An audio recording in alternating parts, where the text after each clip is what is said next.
Welcome back to part 2 of the 45 true crime cases that shook Japan. Some of these cases are absolutely insane. They almost sound like a slasher movie and are considered to be some of the scariest crimes that have occurred to date. I'm sure you've already heard of some of them before. Anyway, let's get started.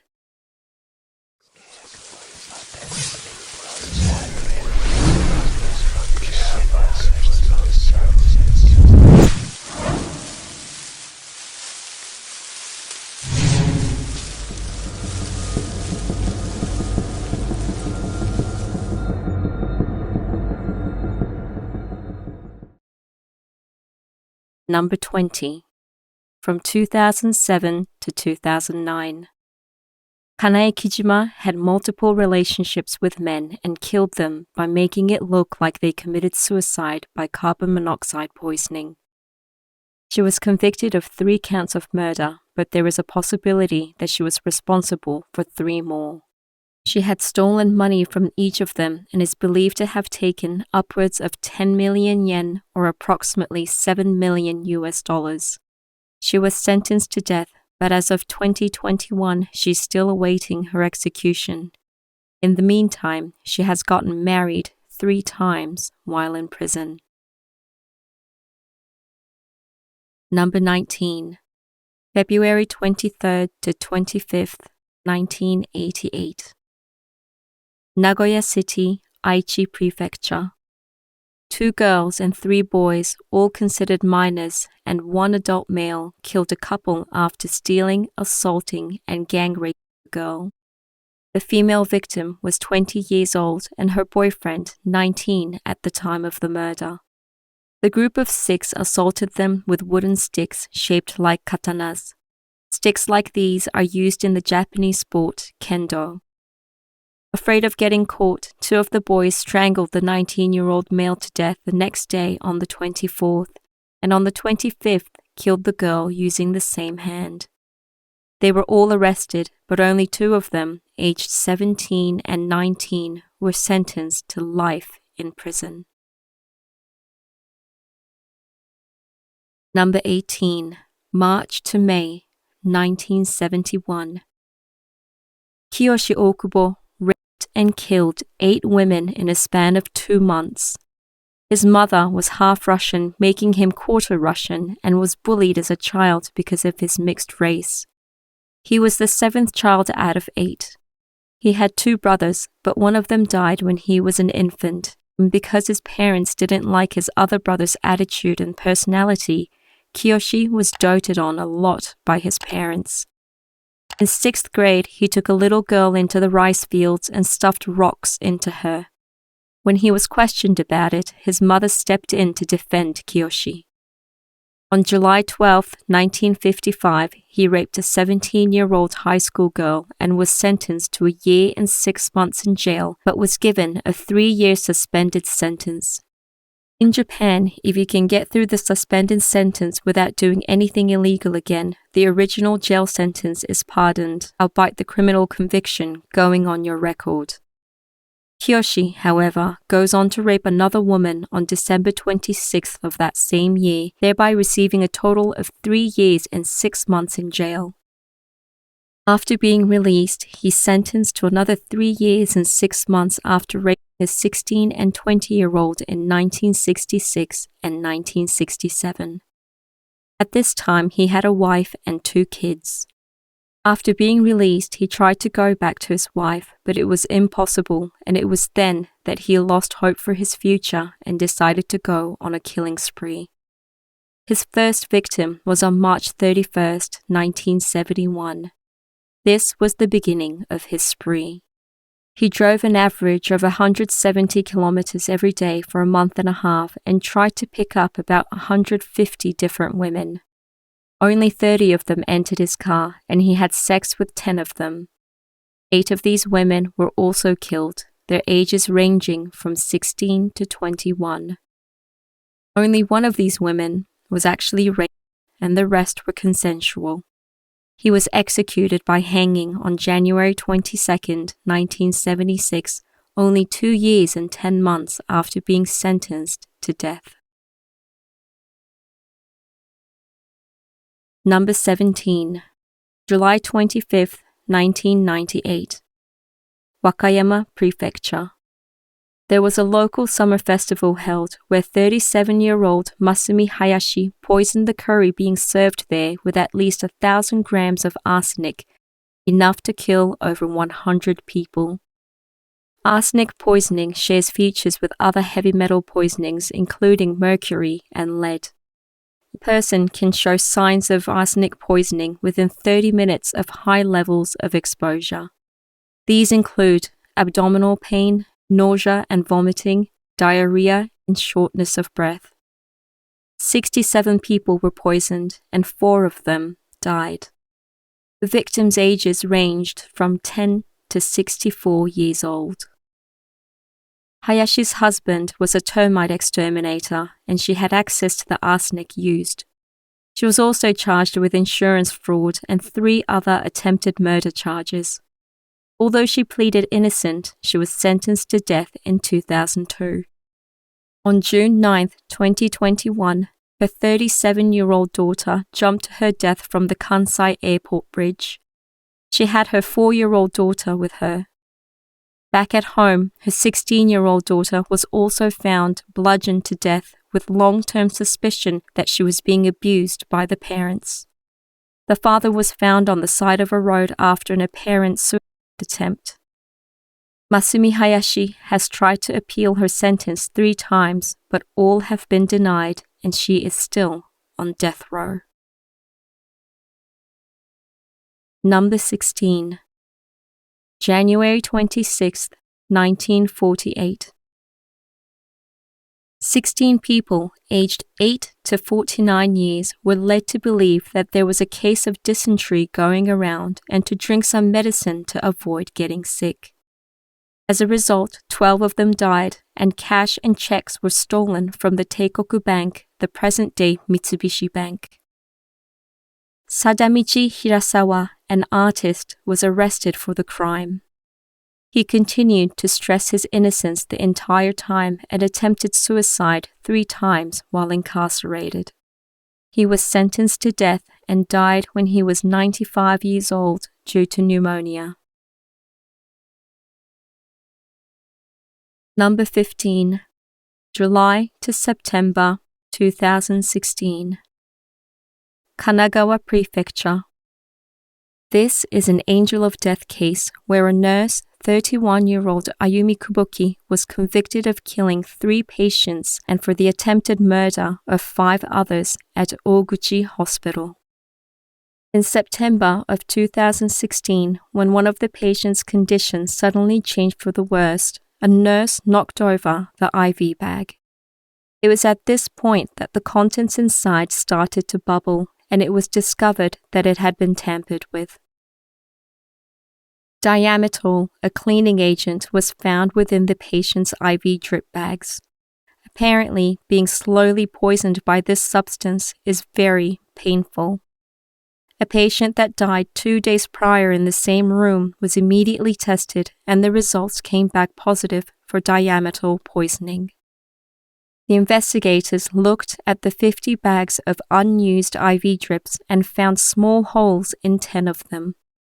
Upon this revelation, the hospital realized that there were 48 deaths on the same floor within an 82-day span leading up to the present time. Because diametol was kept everywhere in the hospital to clean various areas, it was a difficult investigation to find the culprit. After checking all of the nurses' uniforms, only Ayumi Kuboki's uniform turned up with traces of diametol in and around the pockets. In addition, after setting up hidden cameras, she was found walking around with medicine that weren't on patients' rosters and coming out of a room a mere 5 minutes before the patient's condition changed and died. 2 years later, in June of 2018, enough evidence was gathered to finally arrest her. She admitted to poisoning about 20 patients, although not all could be proven because some of them had already been cremated. She was sentenced to life in prison. There were many problems within the hospital, especially between the nurses working there, but that might be a story for another time. Number 14. July 8th, 2022. Nara City, Nara Prefecture. The former Prime Minister, Abeshinzo, aged 67, was shot in the neck and chest from close range by a man with an improvised firearm. Saito Makoto was arrested for his murder, and he expressed his anger towards Abe because of his political ties to the Unification Church, a religious movement known for its mass wedding ceremonies. Saito Makoto's mother had gone bankrupt in 2002 because of the church. The assassination put a spotlight on the church, which was infamous for pressuring its followers into making exorbitant donations. On August 31st, 2022, the Liberal Democratic Party announced that it would cut all ties with the Unification Church and its associated organizations. According to data compiled by the Unification Church, which was leaked to the media, the donations by Japanese followers between 1999 and 2011 was about 60 billion yen, or $427 million annually. Number 13. January 1948. Miyuki Ishikawa operated a maternity clinic from 1943 where she helped women and took in infants that were born to unmarried couples and to women who could not raise a child on their own. Abortions were illegal at this time. She received money for each child and, depending on their looks, sold them with varying prices to other families. In addition to this, she received powdered milk, sugar, and sake, which she sold in markets. She made a lot of money in this way and had a telephone which was quite expensive back in the day, had bought a few pieces of land within Tokyo and Ibaraki prefectures, and just before her arrest, she was about to purchase a private car. The number of infants she was taking in began to increase, whilst the number of families wanting to adopt one decreased. At this point, she only gave the babies half of the required amount of milk per day, stopped bathing them or changing their diapers, and the babies were kept in an absolutely filthy environment. Some of these leftover children eventually died due to malnutrition or died from hypothermia during the winter months. The few midwives working there asked Miyuki to purchase more milk and put in place heaters. However, they were told only to obey her orders. On the night of January 12, 1948, a man riding a bicycle with 4 wooden crates was stopped by 2 policemen. Once questioned, the man said he was from the funeral home and was on the way back from an orphanage with 4 infants that had died. He was heading back there in the morning for the 5th body and that he was going to cremate them all that day. He continued to tell them that he had taken 30 bodies from them to date. Feeling that these numbers were extremely high, they looked into the cause of death of the 5 infants, and they found that 3 had died due to malnutrition and 2 due to hypothermia. Miyuki Ishikawa and her husband, 52 years old and 55 years old respectively, and the funeral director, the doctor, and one of the midwives were all arrested. Upon checking the clinic, the police found 7 infants, of which 2 died in the following days. Miyuki got the heaviest sentence of them all, receiving only 8 years in prison. It is believed that 100 to 150 infants died at the hands of this woman, but the numbers remain unknown. Number 12. June 8, 2008. Tokyo Akihabara Massacre. Tomohiro Kato ignored a red light and drove a 2-ton truck into the sidewalk, hitting 5 pedestrians as he did so. This was not a car accident as everyone had initially thought. After crashing into a taxi, he got down from the truck and went on to stab 17 other pedestrians and policemen with a dagger knife. They found 4 other knives on him after he was detained. 3 of the 5 that were hit with the truck and 4 of the 12 that were stabbed, totaling 7 people, died. 10 were also injured. In 2015, he was sentenced to death and was executed in 2022. Tomohiro Kato was a lonely person with no friends. He lived online, writing in public platforms, and had written about 30 comments while on his way to Akihabara, with the last one saying, "I'm going to drive into people with a truck, and once I can't use the truck anymore, I'm going to use my knife. Goodbye, everyone." This was at 12:10 in the afternoon, and the massacre occurred 20 minutes later at 12:30. Number 11, June 8, 2001. Mamoru Takuma walked into Ikeda Elementary School with a knife and massacred 8 students, 1 first grader and 7 second graders, and injured another 15, including 2 teachers.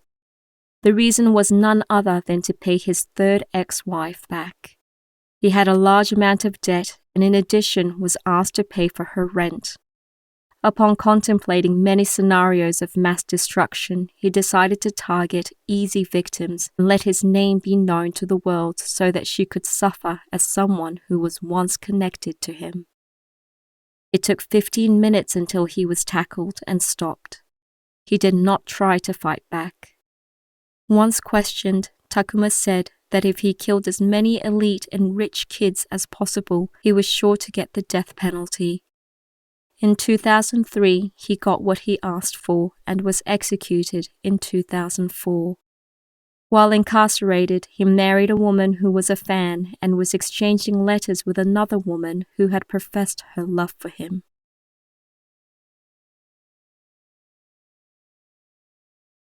Number 10, December 5th, 2011. Kyoko Samida was arrested for orchestrating the murder of 8 members of her pseudo family for insurance money by beating them and starving them. She was arrested when a 40-year-old woman who had been held captive escaped and went to the police. When the police went to the house, they discovered that the woman's mother had been murdered. The investigation continued, and in October of 2012, Kyoko Samida's accomplice was arrested for another crime, and when they confessed to everything, her other crimes finally came to light. She operated by using information to control entire families and taking them over. She used violence and deprived them of food, water, and sleep, took their life savings, and controlled all aspects of their lives.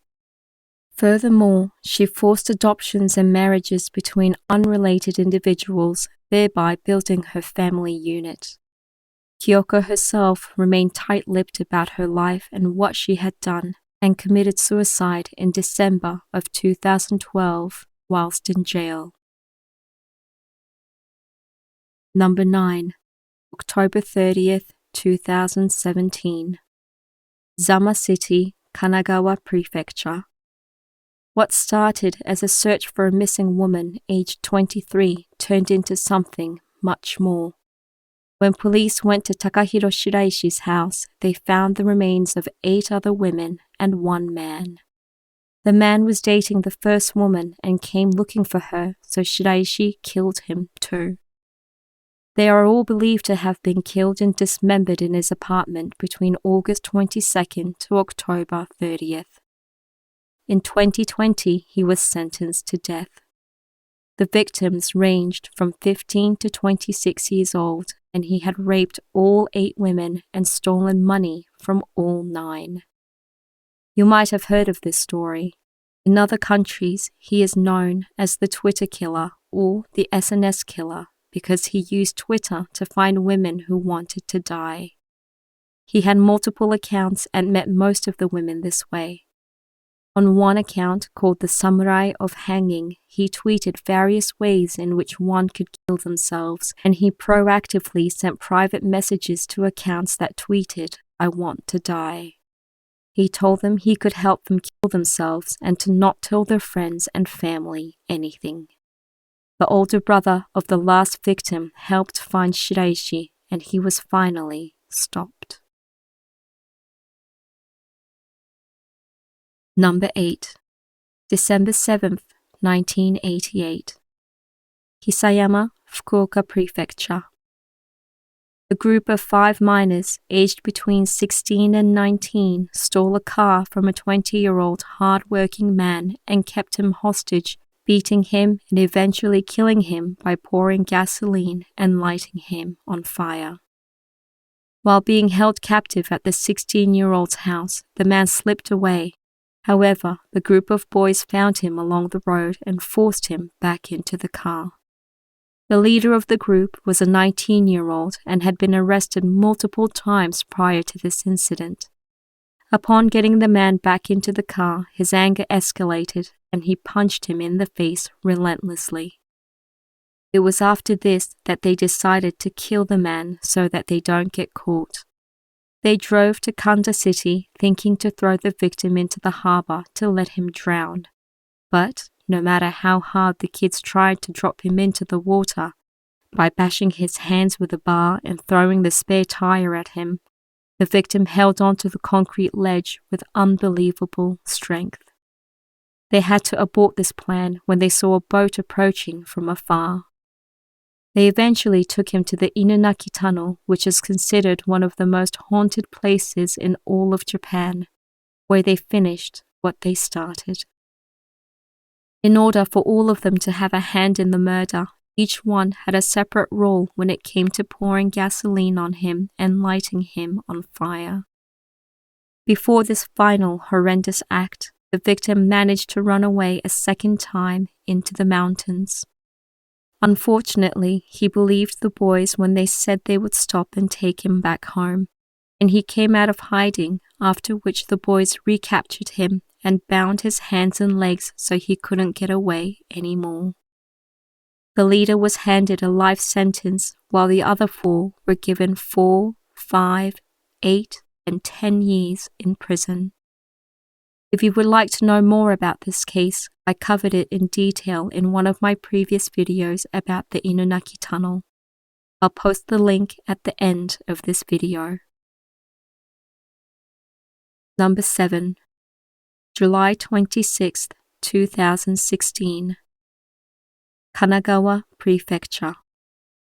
Satoshi Umatsu was 26 years old and a former employee at Tsukui Yamayurien, a care home for disabled people.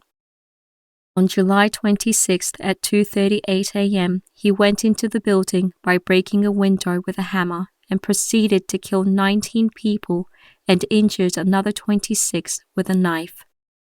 Of those fatally wounded, 9 were men aged 41 to 67, and 10 were women aged 19 to 70.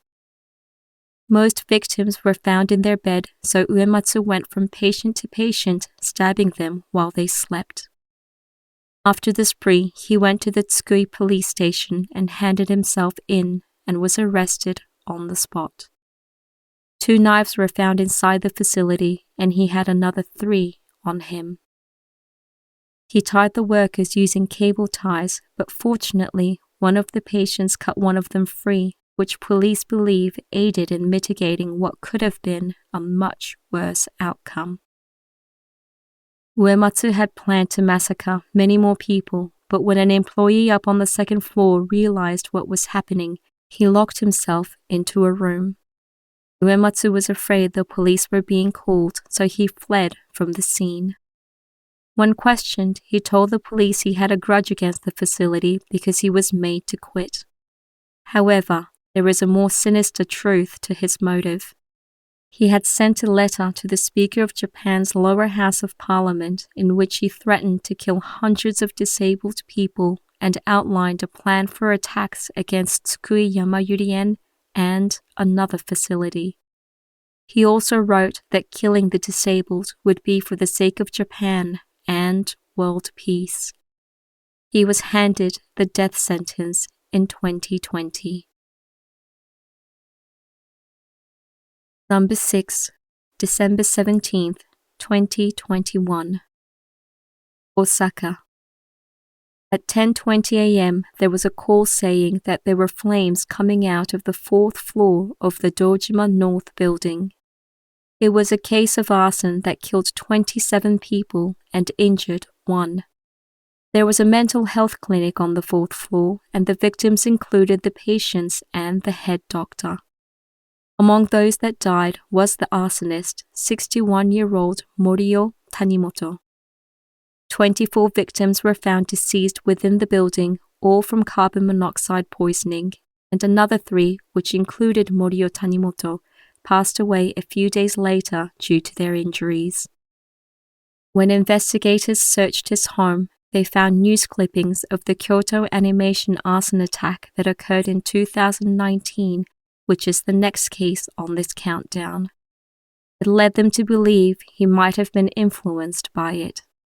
Tanimoto had also been incarcerated for 4 years when he had tried to kill his eldest son back in 2011 by stabbing him in the shoulder and head.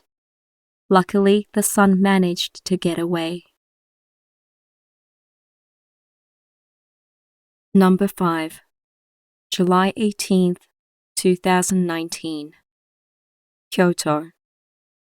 A man broke into the Kyoto Animation Studio 1 building and sent it up in flames. This studio is one of Japan's most acclaimed anime companies, and in the year leading up to the attack had received over 200 death threats. This arson attack killed 36 people and injured another 34. The suspect, Shinji Aoba, aged 41, was among those that were injured and did not work at the studio. On the morning of July 18th, he entered the front door with 40 liters of gasoline and doused the area and several employees while screaming for them to die before igniting it.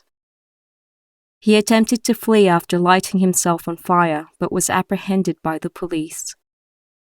20 bodies were found on the stairs from the 3rd floor to the roof, indicating that they were trying to escape the flames. However, it is believed that the 2nd and 3rd floors were almost filled with smoke within 30 seconds of the initial explosion at 10:31 a.m. The fire was finally under control at 3:19 p.m., but was not fully distinguished until the following day at 6:20 a.m.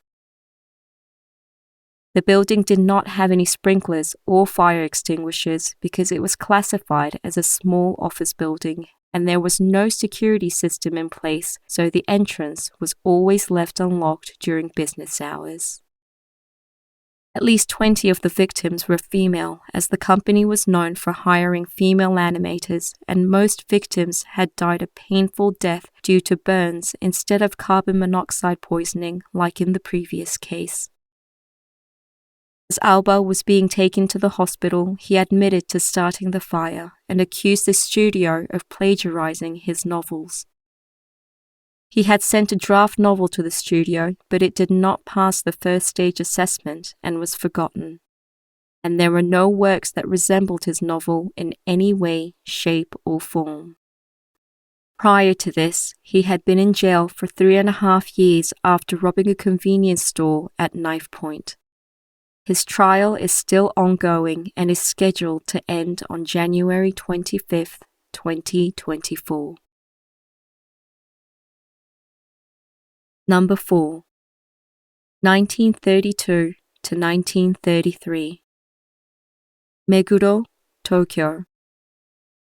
On March 10th, 1933, 33-year-old Hatsutaro Kawamata was arrested for multiple homicide.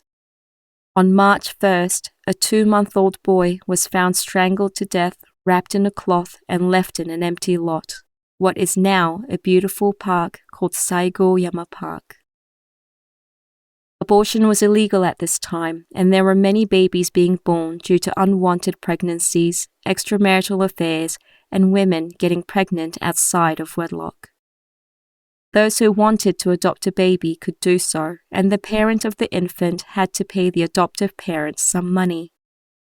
However, Kawamata was accused of killing several infants right after receiving the cash and burying their bodies in the empty lot. He had already been arrested for the same crime in 1928. This type of crime was prevalent across Japan during this period, with an individual being arrested after 7 lifeless babies were found in a suitcase and other such cases. After his arrest, they found the body of a 1-year-old girl in his closet and some children's clothes. The police suspected that there were more victims, and during his interview, he confessed that he had buried all the kids in the empty lot. When the police went to dig the area up, 8 boys and 6 girls, 2 gender unknown children were dug up. Including the girl found inside his closet, the number totaled 17 children. The initial infant boy found wrapped in cloth which instigated the investigation was deemed not to be Kawamata's doing. Kawamata was an extremely intelligent individual, having studied English and Spanish. He went to Indonesia, but his business didn't do well and came back only after a year. Although he tried to make money the proper way, he failed to find a job. When he saw that he could adopt children and receive 10 yen, which is about 50,000 yen, or $360 per month for a child, he decided to make a living this way. Always dressed in a suit and tie, he had no issues adopting children, and when asked about the well-being of the child, he always replied that they were doing well. When he was arrested in 1928, he was sent to jail for 4 years, but got out in 3 and went back to making a living this way only a year after being released. He was charged for a total of 25 murders and was executed a year after being arrested on September 23, 1934. His point of view was that he didn't do anything wrong as he was killing the children to make a living, and it was society's fault for failing him.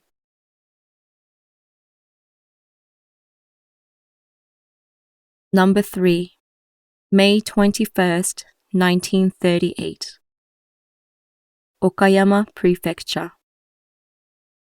30 people were killed and 3 were injured when a 21-year-old man, Mutsuo Toi, went on a rampage killing people in his neighborhood with a katana, an axe, and a gun over a 1.5-hour period. 5 of the victims were below 16 years old, the youngest being only 5. No one locked their houses at night during this time, so it was easy for him to enter them after midnight. He began by using an axe and decapitated his grandmother while she slept. He then went from house to house, killing almost everyone who was there by shooting them or cutting them with a katana. He only spared a few lives. When he was done, he climbed up a mountain and shot himself in the heart after writing a suicide note. He took part in yobai, or night crawling, a rural custom which involved creeping into young women's bedrooms during the night to seek sexual intercourse. After being diagnosed with tuberculosis, from which both his parents had died when he was a baby, women began rejecting his sexual advances. Police found a total of 3 suicide notes where he revealed that he was concerned about the social impact of his tuberculosis, which in the 1930s was an incurable and fatal illness. He felt that his female neighbors became cold towards him once they found out about his illness and labeled him as hypersexual. He also stated that his neighbors insulted and treated him badly after they discovered he was sick and, as such, had to seek revenge on everyone. 1996 to 2002. Kokura, Fukuoka Prefecture. 7 people were killed by a couple, Futoshi Matsunaga and Junko Ogata. Although a woman and a child died mysteriously after meeting Matsunaga in 1993 and 1994, the police were unable to prove that he had killed either of them. The first victim he was convicted of killing was a man by the name of Kumio Toraya. He had confided in Matsunaga about his criminal history, which Matsunaga used to blackmail him with. He was held captive along with his daughter and was tortured with electric shocks, was forced to eat his own feces, and forced his daughter to bite her father. Kumio Toraya died as a result of the abuse. This case is extremely complex and horrendous that a short excerpt is extremely difficult. However, Matsunaga killed and tortured 6 more people in ways that the local media refused to shed light on. He forced family members to kill each other, and Junko Ogata was also severely abused by this man. A 17-year-old girl finally escaped and went to the police, and the couple were immediately arrested. Both were initially sentenced to death. However, Junko Ogata's sentence was changed to life in prison when the courts ruled that she was under the control of Futoshi Matsunaga. Number 1. From November 1988 to January 1989, Saitama Prefecture. A 17-year-old girl was riding her bicycle when a group of 4 boys between the ages of 15 and 18 stopped her. 2 of the boys kicked her bicycle over and started coming on to her. Just then, a knight in shining armor, one of the other boys, came to rescue her with his bike. He told her he would take her home, but he didn't. It was a big, elaborate act to abduct her. Over 40 days, they tortured her horrendously at the 16-year-old's house and raped her countless times. On January 4th, 1989, she died, and the boys put her in a steel drum that was 60 centimeters in diameter and 90 centimeters tall. They poured concrete over her and left the steel drum in a lot in Tokyo Bay.